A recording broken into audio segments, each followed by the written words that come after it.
Thank you, Victor. Thanks for this opportunity and greetings to you and all the members of HOPE. Let me go directly into the topic.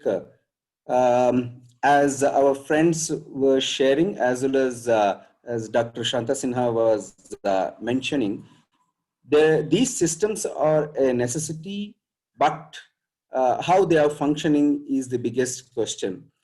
I just want to share here that none of our people consider children as citizens. So whatever we are doing are all just cosmetic in terms of thinking and also bringing policies, programs, etc. on the paper.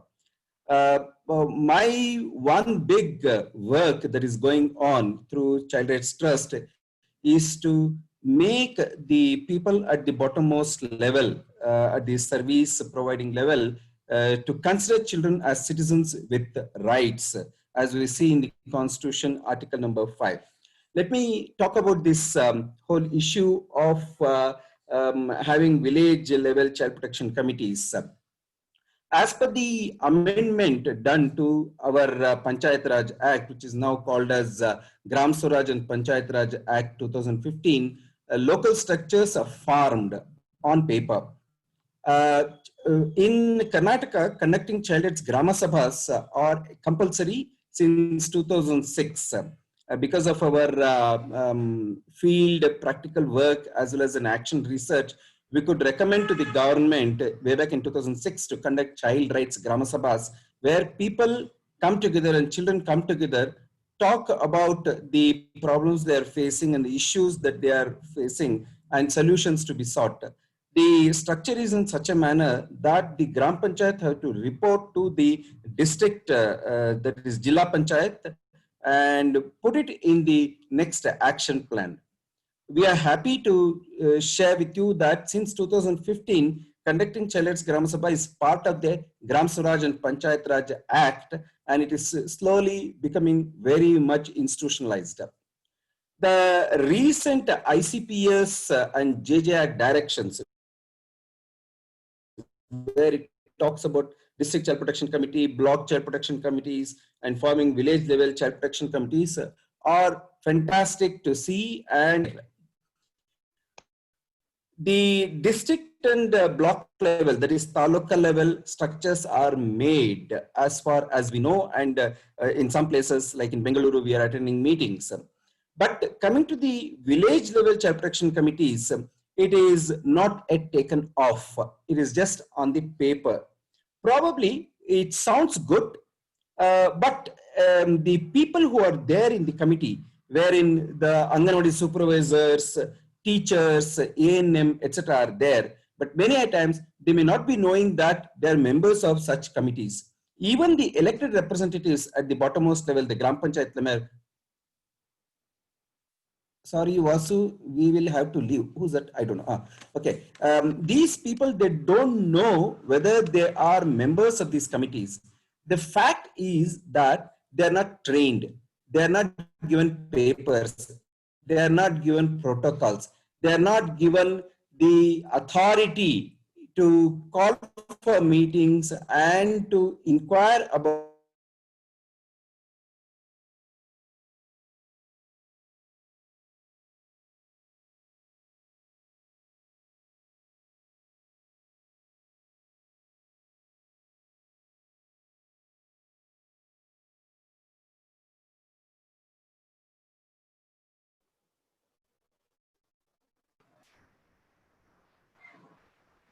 I think also is stuck, I think. No?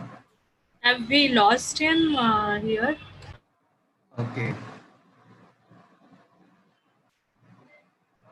I think he got disconnected. I'm coming back. Yeah. Now he's For the back. first Yeah. time, we are experiencing convergence, where two departments sit together and talk.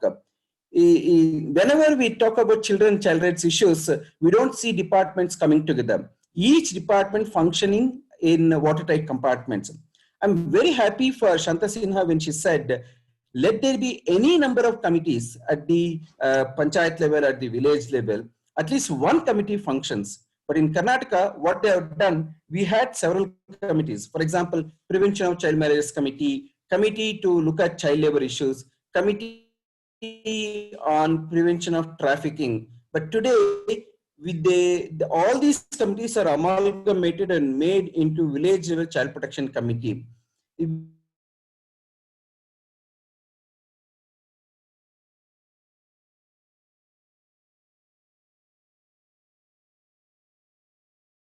Help these people to become active. So to bring some clarity into their programs. What is required is giving inputs to these bottommost level committees to understand why discrimination, why caste discrimination, why child marriages and why child labor, etc. So that they have some meaning in their functioning.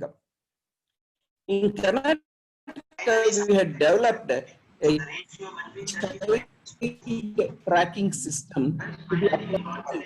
Government has taken it, but it has not come into practice. Well, a child is not defined in many of the acts other than, let us say, Act or Education Act, etc. Child is not defined in the acts. Even if they bring the definition of child, you will see that many departments still quote census reports or census figures of census defines child as a person below 6 years. We all have to put our efforts in convincing the census department to release their reports by mentioning child means persons up to 18 years or below 18 years. This figure is not available at any level. We have to decipher from the census documents. So when you go to panchayat, when you go to village, when you ask them what is your child population, even today they say what they have from the Anganwadi. They don't count up to 18th year. So children up to 18th year have to be there, terms have to be, the statistical data has to be there at the panchayat level. I agree with Shanta Sinha when she says that at the panchayat level, it is names, not numbers, but numbers also need to be there at the panchayat level. In Karnataka, there is also something called KDP meetings happening, Karnataka Development Programs. Today, panchayat level KDP meetings have to happen. We are all trying to put the KDP to consider child as an agenda point to be discussed. Lastly, child rights has not yet percolated to the Gram Panchayat or village level. Any child abuse or any omissions on the part of the service providers are all compromised. If the omission is by the government service person, it is compromised at point number 1. So it is not seen as a rights of the citizens of the country that the children. So to conclude, we are very happy about the idea that has been brought up by the ICPS document and the acceptance by the RDPR, that is Rural Development Panchayat Raj. But the reporting mechanism and the monitoring, as our friend was mentioning, Srinivas, the monitoring for the structures at the bottommost level is not in place. So we have to do a lot of work. Thanks to Victor for bringing up this issue as a discussion point to look at what are the community-based child protection systems. We all have to do a lot of work on it. Thank you, Victor.